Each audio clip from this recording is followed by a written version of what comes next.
विजय विद्रोही जी, वसुंधरा के पास क्या विकल्प है आज की तारीख में? जैसा अनिल जी तो कह रहे हैं पार्टी नहीं छोड़ने वाली है, लेकिन हमने देखा है कि कल्याण सिंह जैसे बड़े नेता, उमा भारती जैसे बड़ी नेता, जब उनको कॉर्नर किया गया तो उन्होंने पार्टी छोड़ी, अपनी पार्टी बनाई। अब पार्टी बनाने के बाद उनका क्या अस्तित्व है, एक अलग तरीके का सवाल है। लेकिन जब आप किसी बड़े नेता को जब आप कॉर्नर कर देते हैं, हाशिए में पहुंचा देते हैं, तो फिर वो भी अपना कोई ना कोई विकल्प खोजता है। जब राजस्थान में वसुंधरा राजे सिंधिया नहीं रहना चाहती, केंद्र में उनकी भूमिका सारे नेताओं को क्या होती है आपको मालूम, बीजेपी के अंदर, तो फिर वो क्या क्या बचता उनके पास? चुपचाप परास्त हो जाए, हार मान ले, घर बैठ जाए?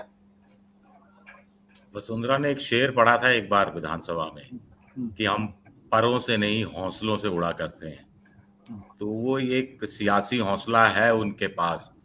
अब उनको लगता है कि आखिरी चांस है, 70-71 साल की हो गई हैं, और थोड़ा देखिए पर्दे के पीछे की कहानी है कि ललित मोदी वाला एंगल भी है। वो थोड़ा 9-10 करोड़ का कुछ गड़बड़ी का आरोप है और इसके बारे में बड़ी पुख्ता चीजें सामने हैं, और उनको लगता है कि वहां फिर मोदी के पास तमाम जांच एजेंसियां हैं। अब जरूरी तो है नहीं कि जांच एजेंसियां सिर्फ विपक्षी नेताओं के खिलाफ ही काम करे, अपनों के यहाँ भी कुछ हो सकता है, एक डर वो भी है। लेकिन वसुंधरा के जो नजदीकी लोगों से जो बात हो रही है मेरी, उनका मोटे तौर पर ये कहना है कि कुछ इस तरह का गणित बन रहा है कि ये समर्थक जो हैं वसुंधरा के, वो आने वाले समय में अटैक भी करेंगे, जैसे कुछ अभी कैलाश मेघवाल, सूर्यकांता व्यास, और जैसे दोनों ने कह दिया चुनाव लड़ेंगे, तो दोनों इनको निर्दलीय चुनाव लड़वाया जा सकता है, और जहां जहां ये निर्दलीय चुनाव लड़ेंगे वहां वहां अशोक गहलोत कमजोर कैंडिडेट दे देंगे।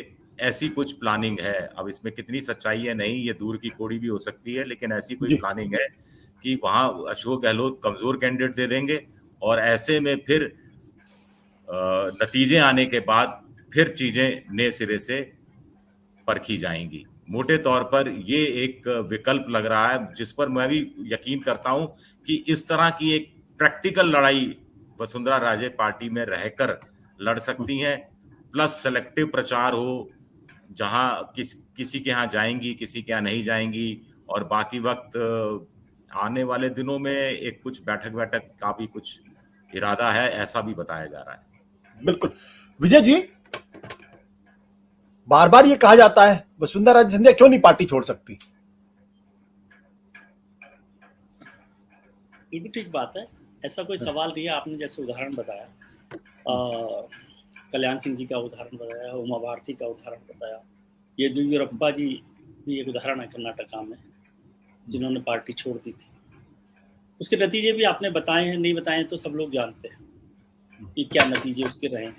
और राजस्थान तो वैसे ही बाइपोलर स्टेट है कि वहाँ पर जो है भारतीय जनता पार्टी और कांग्रेस के अलावा मोटे तौर पर वो पॉलिटिक्स चल रही है। बहुत छोटा छोटा सा हिस्सा है जहाँ पर कुछ काम हो सकता है। और भारतीय जनता पार्टी ऐसी कैडर बेस्ड पार्टी है कि वसुंधरा जी पार्टी छोड़ दे तो 1% से ज़्यादा कार्यकर्ता बीजेपी का वसुंधरा जी के साथ नहीं जाएगा, ये मैं आपको बता सकता हूँ। 1% भी बहुत ज़्यादा है, लेकिन 1% मैं इसलिए समझता हूँ कि वसुंधरा जी बड़ी नेता है तो चले जाए, लेकिन 1% से ज़्यादा कार्यकर्ता बीजेपी का वसुंधरा जी के साथ नहीं होगा, ये पक्का है। विजय जी ने जो बात कही वो ठीक बात है कि अशोक जी ऐसा कर सकते हैं। अशोक जी तो सचिन पायलट के खिलाफ भी ऐसे कैंडिडेट उतार देते, सचिन पायलट के लोगों के खिलाफ भी, कि जिनको लड़ाया जा सके और जीता जा सके और फिर अपने साथ लिया जा सके। तो ये तो पॉलिटिक्स में ऐसा होता रहता है। वसुंधरा जी भी ऐसा कर सकती हैं कि क्या क्या कर रही हैं, क्या नहीं कर रही, लेकिन इसकी संभावना कम है कि वसुंधरा जी पार्टी छोड़े। और पार्टी छोड़ने की तैयारी पहले करनी पड़ती है। अब तो इलेक्शन बिल्कुल सिर पर आ गया है। आज सितंबर में हम बैठे हुए हैं, 14 सितंबर 13 सितंबर है, नवंबर में इलेक्शन होना है। तो 2 महीने में नई पार्टी को गियर अप करना और इलेक्शन लड़ना बहुत मुश्किल काम है, लेकिन असंभव है ऐसा मैं नहीं कह रहा। फिर भी मेरे को किसी ने नहीं कहा कि वो है। एक बात थी कि पार्टी ने कहा कि झालरापाटन जो सीट है वो उनके बेटे दुष्यंत जी को दे दी जाए विधानसभा की। वो MP रहे हैं, लेकिन अब ये बात है कि जो झालरापाटन से खुद वसुंधरा जी रही हैं MLA, तो वो सीट दुष्यंत जी को दे दी जाए। इस पर भी बात अभी वो शायद मानने को तैयार है कि नहीं है। उनके खिलाफ एक सज्जन हुआ करते थे, बड़े ऑफिसर थे, अनिल जी जानते होंगे, विजय जी जानते होंगे। उनकी पत्नी को आजकल में शायद पार्टी ने शामिल कर लिया और वो झालरापाटन से चुनाव लड़ने वाली हैं, ऐसा बताया गया है। तो बहुत सारे डेवलपमेंट होने वाले हैं। लेकिन मुझे एक चीज़ और याद आ रही है, मैं इस सब के खिलाफ से 1971 से 77 को मैं याद कर रहा था, इंदिरा गांधी का वक्त, कांग्रेस का डिक्लाइन का वक्त है, जब कांग्रेस को लोग समझ रहे हैं कि बहुत मजबूत रही है, वो कांग्रेस का डिक्लाइन का वक्त है। और उस समय दो बड़े कारण थे। एक था कि इंदिरा गांधी ने जो पार्टी की सेकंड टियर लीडरशिप थी उसे ध्वस्त कर दिया था, उसको इग्नोर कर दिया था। सेकंड टियर लीडरशिप जिसे हम लोग क्षत्रप बोलते हैं, उनको सबको खत्म कर दिया था। और दूसरा जो डिसेंट वॉइस थी उसको क्रश कर दिया था। उसका नतीजा है कि जो 45% पे शुरू हुई थी पार्टी, वो आज 19% पर है। ठीक है, अब इससे भी भारतीय जनता पार्टी सीखना चाहती है तो सीख सकती है, नहीं सीखना चाहती है तो भी ठीक है। अभी उनको भरोसा है कि राजस्थान में भारतीय जनता पार्टी की सरकार बनेगी और एक मजबूत सरकार बनेगी, ऐसा पार्टी की सेंट्रल लीडरशिप को लगता है। और इंटरनल सर्वे का तो मैंने ही कहा कि ये तो सब पार्टी अपने अपने तरीके से करते हैं, और जो एक्चुअली सर्वे करते हैं पार्टी के लिए वो कभी तो ये नहीं देंगे बना के कि आप हारने वाले हैं। ये तो कोई इंटरनल सर्वे करने वाला ये बताकर देगा नहीं, भले ही वो जान भी रहा हो, तो वो अलग इशू है। लेकिन पार्टी बहुत कॉन्फिडेंट है कि इस बार उनकी सरकार बनेगी, और वो राजस्थान की रिवायत रिवाज उसको भी समझते हैं कि भैया हो ही जाएगा, हमारा भरोसा, नंबर आने ही वाला, आपकी बार हमारा टाइम आएगा। तो ये है वसुंधरा जी की संभावना कम है कि। बट विजय जी आपका और आप लोगों का बड़ा अनुभव है, ये जो लड़ाई है ये सिर्फ इसलिए क्योंकि 70+ है वसुंधरा राजे सिंधिया नई लीडरशिप को आनी चाहिए, या इसके पीछे ईगो टकराहट है, आप अहम का टकराव है? और ये अहम का टकराव 2014 के बाद से लगातार दिखाई पड़ रहा है, क्योंकि जब 2014 के बाद से वसुंधरा राजे सिंधिया का सितारा चमकना चाहिए, बीजेपी के सारे नेताओं का चमकना चाहिए, वसुंधरा राजे सिंधिया कहीं स्कीम ऑफ थिंग्स में नहीं दिखाई पड़ती है। ये वो कारण है जिसकी वजह से। हाँ, मैं समझता हूँ दोनों कारण है, अहम का टकराव भी है, 70+ भी है। लेकिन 70+ तो अब हुई है ना। अनिल जी और विजय जी जानते हैं कि वसुंधरा जी कब दिल्ली के लीडरशिप से खुश रही हैं।